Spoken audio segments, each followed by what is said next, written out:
Hello viewers, welcome in this video. In this video we will see a topic, a new conservatism after 1815. Very important.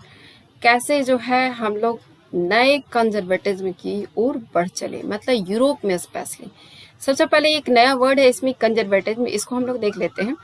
तो conservatism एक ऐसा word है जिसमें हम लोग बोल सकते हैं ये ऐसी फिलॉसफी था जिसमें जो पुराने ट्रेडिशन थे, जो पुराने इंस्टीट्यूशन थे, जो पुराने कस्टम्स थे, उन पे काफ़ी फोर्स दिया जाता है। बोला जाता है कि उन्हीं को रहना चाहिए और ये लोग जो है डेवलपमेंट को प्रेफर करते हैं, लेकिन वो डेवलपमेंट जो चेंज आना चाहिए वो क्विकली नहीं आना चाहिए, वो धीरे धीरे आना चाहिए। तो क्योंकि बहुत तेज़ी से चेंज आने की बजाय जो है वो आराम से आना चाहिए। Prefer gradual development to quick change, मतलब आराम से होना चाहिए। तो ये ऐसा व्यू क्यों डेवलप किया, तो चलिए देखते हैं।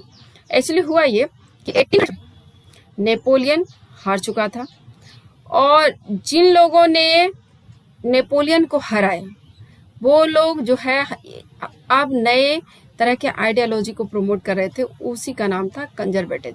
European government way driven by, सारे के सारे जो यूरोपियन गवर्नमेंट्स थे इस स्पिरिट से भरे हुए थे। कंजर्वेटिज्म का ये बिलीव था कि जो स्टैब्लिश्ड और ट्रेडिशनल इंस्टीट्यूशन है, state, society, monarchy, church, social hierarchy, property, family, इन सब को बचा के रखा जाना चाहिए, इन सब को बर्बाद नहीं होने देना है। ज़्यादातर कंजर्वेटिव्स हालांकि ये मानते थे कि जो पुराना सोसाइटी था, मतलब नेपोलियन से पहले का सोसाइटी, वहाँ पे वापस जाना सही नहीं है। उससे अच्छा ये है कि जो चेंजेस शुरू किए गए थे नेपोलियन के थ्रू, जिसकी वजह से जो है काफ़ी चेंजेज आए थे, वो मॉडर्नाइजेशन में काम आ सकते हैं। वो जो ट्रेडिशनल इंस्टीट्यूशन है जैसे कि मोनार्की, उसको पावर क्रिएट कर सकता है और ज़्यादा पावरफुल बना सकता है। मतलब पुराना मोनार्की में जाने की जगह बजाय मॉडर्नाइज मोनार्की अडॉप्ट कीजिए। इट कुड बी, इसकी वजह से जो है स्टेट काफ़ी पावरफुल होगा। मतलब नेपोलियन के जो एडमिनिस्ट्रेटिव रिफॉर्म्स थे उसकी वजह से जो स्टेट होगा वो काफ़ी पावरफुल हो जाएगा, स्ट्रॉन्ग हो जाएगा। जैसे कि मान लीजिए एक मॉडर्न आर्मी रखी जाती है, इफिशिएंट ब्यूरोक्रेसी रहता है, इकोनॉमिक जो कंडीशन है वो डायनेमिक रहता है, पूरा अच्छा रहता है, तो बहुत बेनिफिट होगा। साथ में जो फेडरलिज्म था, जो सफ्रम था, अगर उसको हटा दिया जाता है तो इन सब से जो है ऑटोक्रेटिक जो मोनार्की है यूरोप का, उसको पावर ही मिलेगा, उसको कोई नुकसान नहीं होगा। 1815 में जो यूरोपियन पावर्स थे जिसमें ब्रिटेन शामिल था, रसिया, पर्सिया और ऑस्ट्रिया, इन लोगों ने कलेक्टिवली नेपोलियन को डिफीट किया था। इनकी मीटिंग शुरू होती है कहाँ पर? वियना में। वियना में मीटिंग होता है जिसमें एक सेटलमेंट ड्रॉ किया जाता है यूरोप के लिए। ये इस मीटिंग में, मतलब ये कांग्रेस, इस मीटिंग को जो है होस्ट किया था ऑस्ट्रियन चांसलर ड्यूक मेटरनिक ने। तो देखते हैं इस मीटिंग में क्या हुआ था। डेलीगेशन ने वियना ट्रीटी को 1815 में जो है साइन किया और इसके थ्रू क्या किया गया कि जितने भी नेपोलियन वार के समय या नेपोलियन के थ्रू जितने भी चेंजेज आए थे उन सब को जो है फिर से वापस लाने का काम किया गया, अनडूइंग किया गया। मतलब उसको पहले वाले स्टेट में ले जाना है, नेपोलियन से पहले वाला स्टेट। वन डायनेस्टी जो कि फ्रेंच रेवोल्यूशन के समय में पहले से फ्रांस में था, उसको फिर से फ्रांस में वापस ला दिया गया। फ्रांस को जो टेरिटरीज उसने गेन किए थे, लॉस्ट द टेरिटरीज जो उसने गेन किए थे नेपोलियन के समय में, उन सब से को उससे छीन लिया गया। मतलब फ्रांस के पास जो एक्स्ट्रा आया हुआ था टेरिटरीज वो उससे वापस ले लिया गया। एक सीरीज ऑफ स्टेट सेटअप किया गया फ्रांस के बाउंड्रीज पे, मतलब फ्रांस के चारों तरफ जो है नए नए किंगडम इस्टेब्लिश किए गए। और क्यों किए गए? ताकि नेक्स्ट फ्यूचर में फ्रांस फिर से जो है एक्सपेंशन ना कर सके और अपने एरिया को आगे ना बढ़ा सके। इसकी वजह से किंगडम ऑफ नीदरलैंड सेटअप किया गया जिसमें कि बेल्जियम भी शामिल था। ये नॉर्थ में बनाया गया, तो फ्रांस के नॉर्थ में देख सकते हैं। जेनोवा, इसको ऐड किया गया साउथ पेडामोंट में, साउथ के तराई वाले जो एरिया था वहाँ पर जेनोवा बनाया गया। पर्सिया को इम्पॉर्टेंट न्यू टेरिटरीज दिया गया वेस्टर्न फ्रंटियर में, जबकि ऑस्ट्रिया को जो है कंट्रोल दिया गया किसका? नॉर्दर्न इटली का। जर्मन कन्फेडरेशन जो कि 39 स्टेट का था, मैंने पहले की वीडियो में इसके बारे में बताया था, इसको केवल अनटच्ड छोड़ दिया गया, इसको कुछ नहीं किया गया। ये एज इट इज जैसा नेपोलियन के समय में था वैसा ही छोड़ दिया गया। ईस्ट में रसिया को पोलैंड का एक पार्ट दे दिया गया, पोलैंड का कुछ पार्ट रसिया को दे दिया गया। पर्सिया को सैक्सोनी का एक पूरा पोर्शन दे दिया गया।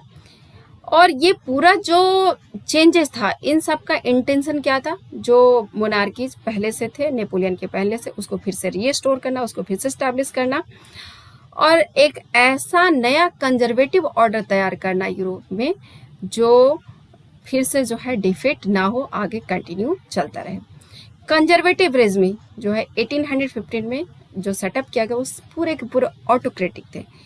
उनके पास टॉलरेंस, क्रिटिसिज्म का टॉलरेंस नाम का कोई चीज़ नहीं था। वो किसी भी ऐसे एक्टिविटी को जो है कर्व कर देते थे, हटा देते थे जो उनके लेजिटिमेसी को जो है चैलेंज करता था। मतलब ये एब्सोल्यूट मोनार्कीज फिर से क्रिएट हो गए, किसी के पास कोई राइट नहीं रह गया। उसके बाद जितने भी सेंसरशिप थे लॉ पे या किसी भी चीज़ पे, न्यूज़पेपर पे, बुक्स पे, प्लेज पे, सब फिर से इस्टेब्लिश कर दिए गए। एंड रिफ्लेक्ट द आइडिया, जो भी लिबर्टी या फ्रीडम को एक्सप्रेस करने की कोशिश करता था, किसी भी आइडिया को, उसको जो है कंट्रोल किया जाने लगा। ये कैरिकेचर उस समय के जो कंजर्वेटिज्म था, जो नया इस्टेब्लिश किया गया था कंजर्वेटिज्म, उसको कैसे इंट्रोड्यूस करता है। क्लब ऑफ थिंकर्स एनोनिमस है, कैरिकेचर है, डेटिंग 1820।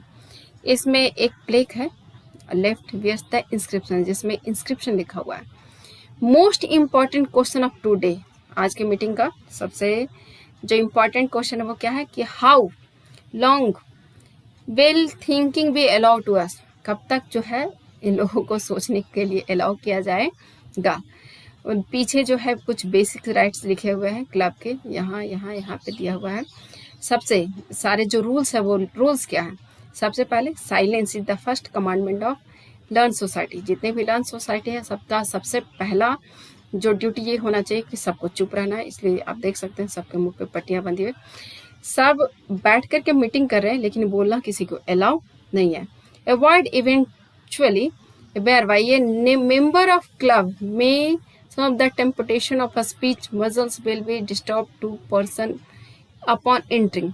यहाँ पर कहने का ये मतलब है कि कहने के लिए तो सबको जो है राइट दिया हुआ है, लेकिन किसी को बोलना ही नहीं है, किसी को सोचना नहीं है, किसी को कुछ कहना नहीं है।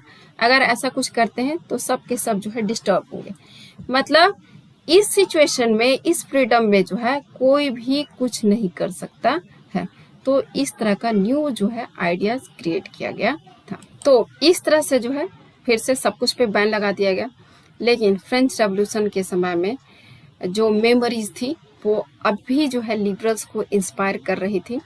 और जो मेजर इशू था लिबरल नेशनलिस्ट का, जिसकी वजह से उन्होंने जो है कंजर्वेटिज्म को, न्यू कंजर्वेटिज्म को क्रिटिसाइज किया था, वो था फ्रीडम ऑफ द प्रेस। इसके पहले फ्रीडम ऑफ प्रेस मिलता था और इसको बंद किए जाने के बाद क्या हुआ कि आइडियाज़ का जो एक पूरा प्रॉपर चैनल था जिसके थ्रू सब तक पहुंचता था वो बंद हो गया, जिसकी वजह से लिबरलिज्म ने जो है, लिबरल्स ने, नेशनलिस्ट लोगों ने काफ़ी विरोध किया और वो चाहते थे कि जो नया सिस्टम, न्यू कंजर्वेटिज्म जो इस्टेब्लिश हुआ वो फिर से हटे और उसकी जगह नई चीज़ें आए।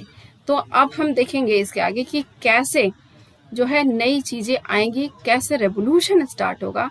We will see this in next video, and now thank you for watching this video.